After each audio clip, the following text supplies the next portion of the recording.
오늘 은혜 받으실 말씀은 요한복음 6장 1절부터 13절까지 말씀입니다. 요한복음 6장 1절부터 13절까지 말씀을 다 같이 봉독하겠습니다.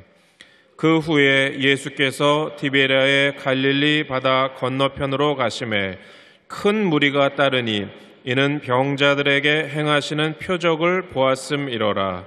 예수께서 산에 오르사 제자들과 함께 거기 앉으시니 마침 유대인의 명절인 유월절이 가까운지라.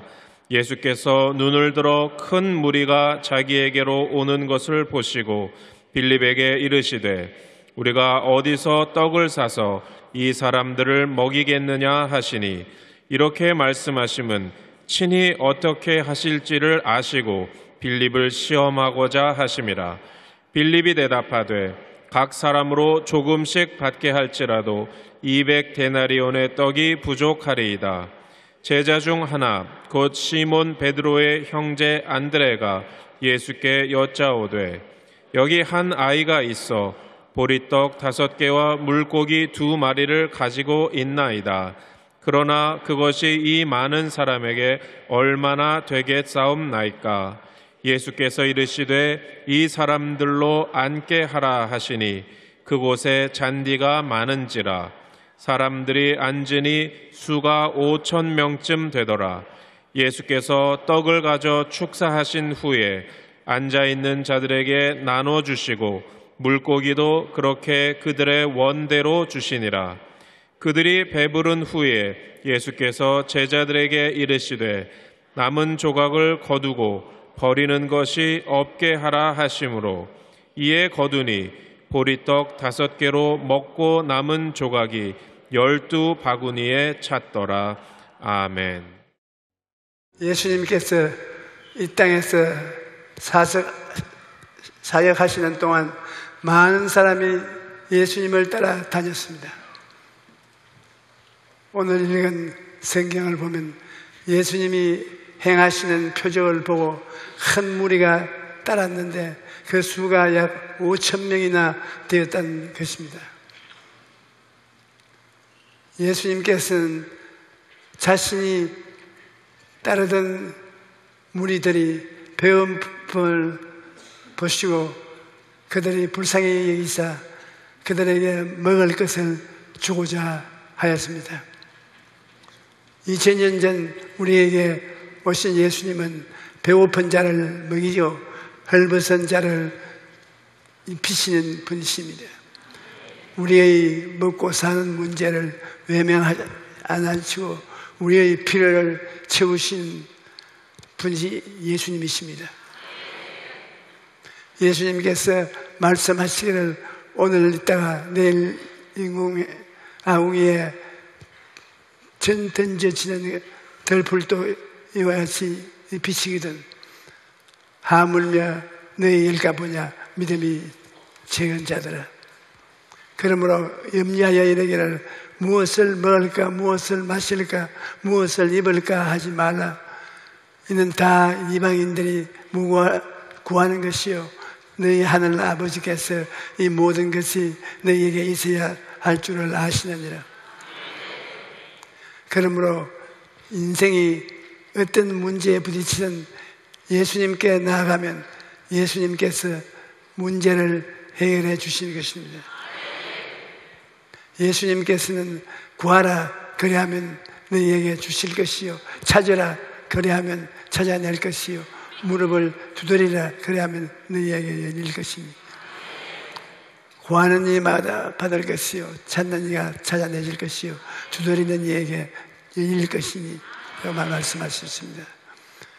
국민일보에 어떤 목사님이 참 좋은 글을 쓰셨어요. 하나님의 은혜를 함박에 비유했는데 함박은 함지박을 줄인 말입니다. 옛날에는 박을 반으로 잘라 속을 파낸 다음 삶고 말려서 바가지를 만들었습니다. 큰 것은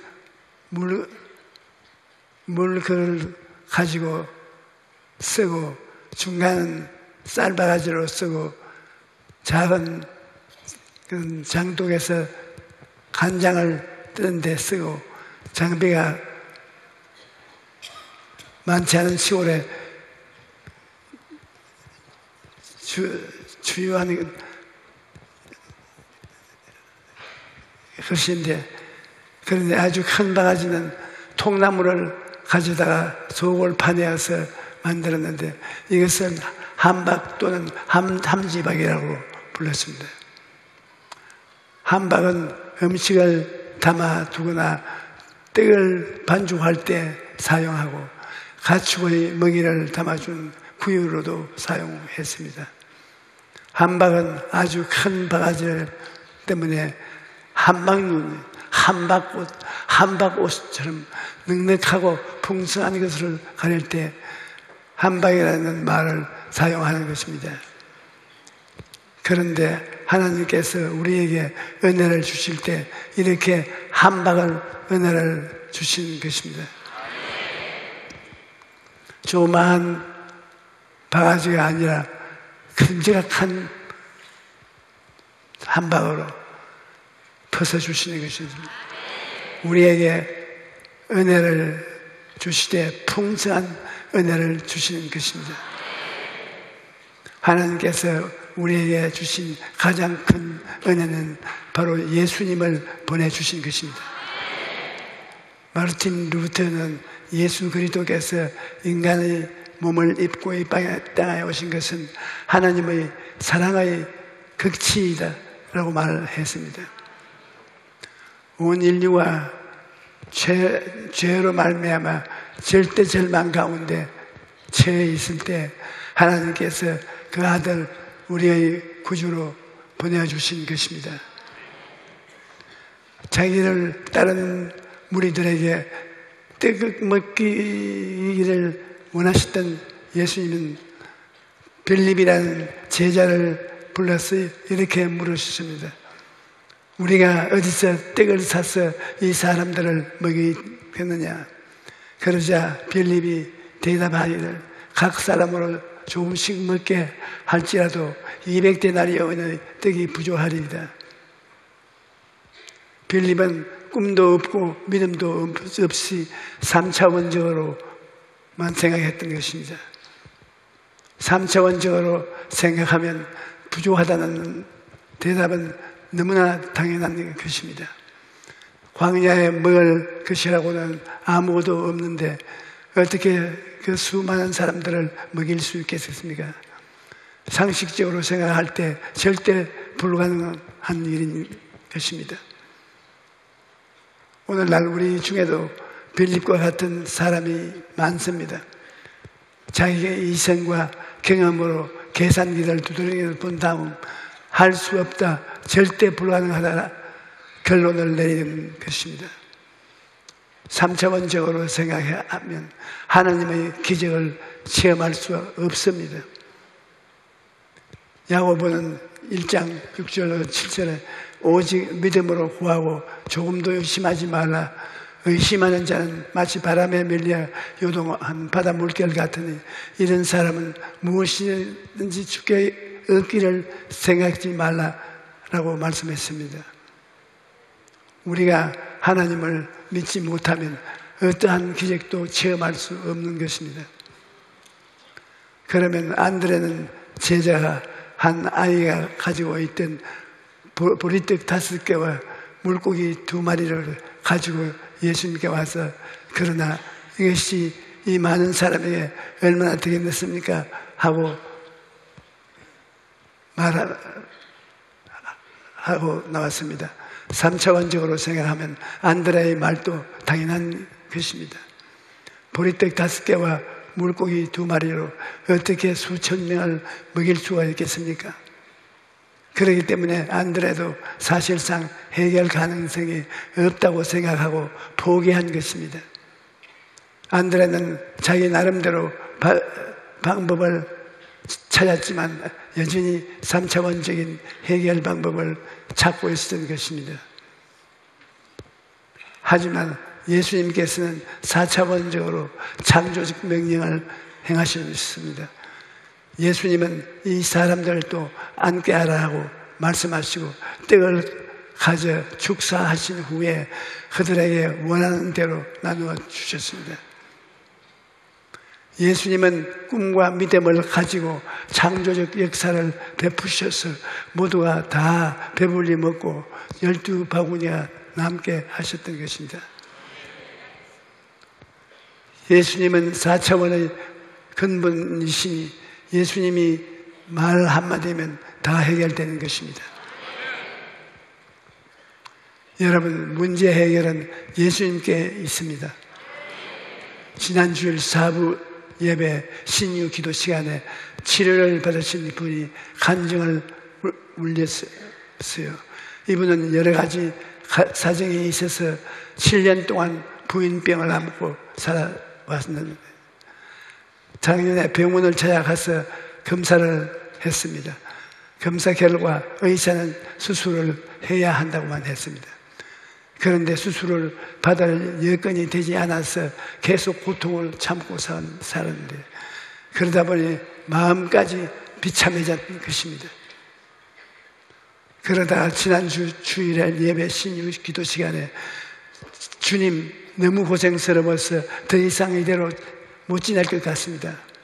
오늘 완전히 고쳐주시옵소서 하고 이래서 간절히 기도를 드렸는데 제가 신유 기도 시간에 오늘 하나님께서 부인병으로 오랫동안 고생하는 분을 치료해 주셨으라고 선포할 때 자기를 가리킨다는 것을 단번에 알았다는 것입니다.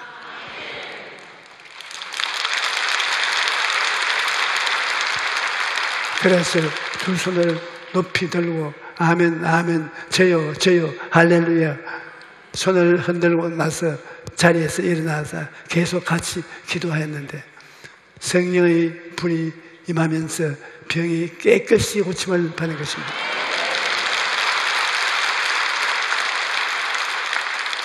여러분, 우리가 예수님을 믿고 기도하면 오늘날 또 이와 같이 놀라운 기적을 체험할 수 있을 것입니다. 우리가 3차원의 문제를 해결하려면 4차원의 영성을 사용해야 하는 것입니다. 4차원의 영성이란 할 수 있다 생각하고 분명한 꿈을 꾸고 믿음의 기도를 하고 믿음을 입술로 선포하는 것입니다. 먼저는 생각을 바꾸어야 할 것입니다. 어떤 사람이 중풍병에 걸렸는데 그 친구들이 그 사람을 들것에 실어서 예수님께 데려가기를 결심했습니다. 그런데 예수님 주변에 사람이 너무 많아서 예수님 앞에 다 나아갈 방법이 없었습니다. 보통 사람 같았으면 방법이 없다고 생각하고 포기했을 것인데 그러나 이 친구들은 생각을 바꾸었습니다. 문으로 들어가는 게 아니면 지붕을 타고 들어가기를 생각을 바꾸었던 것입니다. 할 수 없다라고 생각하면 길이 없지만 할 수 있다라고 생각하면 하나님이 길을 열어주시는 것입니다. 어려움을 당했을 때 두 가지 분류의 사람이 있습니다. 문제가 얼마나 큰가를 생각하는 사람이 있는가 하면 하나님이 얼마나 크신 분인가를 생각하는 사람이 있습니다. 문제가 얼마나 생각한가를 생각하는 사람은 자기의 이생과 경험에 가지고 이 문제는 태산 같다, 절대 넘을 수 없다라고 판단하고 포기하고 절망합니다.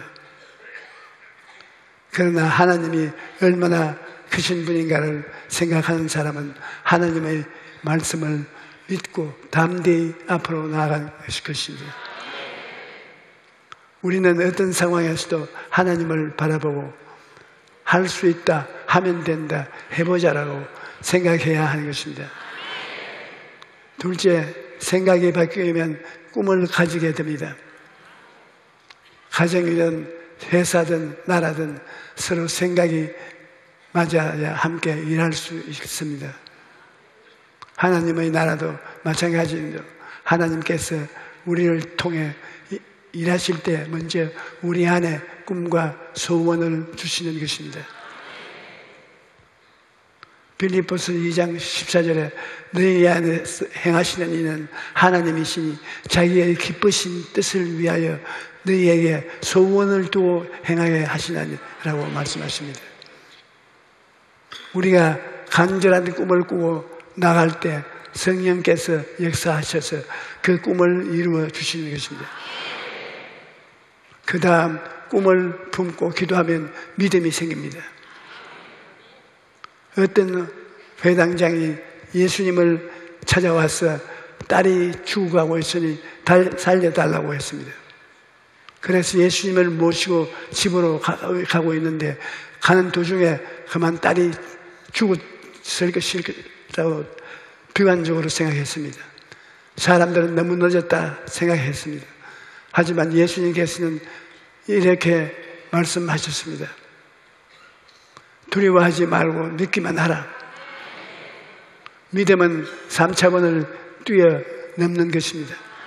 믿음은 인간의 이성과 경험과 판단을 초월하며 불가능을 가능케 하는 것입니다. 마지막으로 믿음으로 입술로 고백해야 되는 것입니다. 예수님께서는 내가 진실로 너희에게 이르노니 누구든지 이 산들을 들리어 바다에 던지라 하며 그 말하는 것이 이루어질 줄 믿고 마음에 의심하지 아니하면 그대로 되리라고 말씀하셨습니다. 여기서 산이라는 것은 내 인생에 다가오는 도저히 극복할 수 없는 인간의 힘으로 어찌할 수 없는 태산 같은 문제를 가리켜 말하는 것입니다. 그러나 하나님께서 이루어지실 줄 믿고 입술로 믿음의 고백을 하면 하나님께서 그 고백을 받아서 기적을 하는 것입니다. 내게 다가오는 태산 같은 문제를 하나님의 능으로 옮겨지는 것입니다. 누구든지라고 말했으므로 남녀노유 빈부귀천할 것 없습니다. 예수님은 믿는 사람은 누구든지 산들에 들려 바다에 던져 선포하고 의심하지 않고 믿으면 그대로 이루어지는 것입니다. 2000년 전 예수님께서 우리에게 오신 것은 우리에게 생명을 주시고 희망을 주시기 위해 오신 것이었습니다. 예레미야 29장 11절로 13절에 야훼의 말씀이니라 너희를 향한 나의 생각은 내가 아나니 평안이요 재앙이 아니냐 너희에게 미래의 희망을 주는 것이다. 너희가 내게 부르짖으면 내가 와서 기도하면 내가 너희를 기도를 들게 할 것이요 너희가 온 마음으로 나를 구하면 나를 찾을 것이요 나를 만나리라고 말씀하십니다. 우리와 함께 하시는 예수 그리스도를 바라보고 예수님을 의리하며 우리는 어떠한 상황에서도 희망을 꿈꿀 수 있는 것입니다. 이 세상을 살아갈 때 예수님이 우리와 늘 함께 하신다는 것을 기억해야 합니다. 마태복음 1장 24절에 보라 처녀가 잉태하여 아들을 낳을 것이요 그 이름을 임마누엘이라 하리라 하셨습니다. 이를 번역한 적 하나님이 우리와 함께 함이라. 우리 삶에 많은 고난이 있지만은 우리와 함께 계시는 예수님을 바라보면 새 힘을 얻어 다시 일어날 수 있는 것입니다. 여러분 오늘 성탄절 맞이하여 우리 다 함께 하나님의 은혜 깊은 감사를 드리기를 원합니다. 하나님께서 그 아들을 십자가 죽음에 내어주심으로 우리를 죄에서 구원하셨으니 하나님께 무한한 감사와 찬양을 드려야 할 것입니다. 시편 50편 23절 감사로 제사를 드리는 자가 나를 영화롭게 하느니 그의 행위를 옳게 하는 자에게 내가 하나님의 구원을 보이리라고 말씀했습니다. 우리가 하나님의 은혜를 생각하고 전심으로 감사를 드릴 때 하나님께서 영광을 받으시고 기뻐하시는 것입니다. 감사를 하면 우리 삶이 천국의 분위기가 되고 기쁘고 행복한 삶을 살게 됩니다. 시인인 윌리엄 두어스는 감사는 마음을 품고도 표현하지 않는 것은 선물을 정성스럽게 사놓고 주지 않는 것과 같다고 말했습니다. 하나님께 우리에게 그 이름 아들을 예수님으로 선물을 주셨습니다. 우리는 하나님께 감사라는 선물로 보답해야 할 것입니다. 매일 아침 일어나자마자 예수님의 보혈의 은혜를 감사하고 그 피로써 우리를 용서하시고 우리에게 의를 주시고 하나님께 감사해야 하는 것입니다. 오늘날 온 세계가 경제적 어려움과 정치적 혼란 속에서 불안한 미래를 걱정하고 있습니다.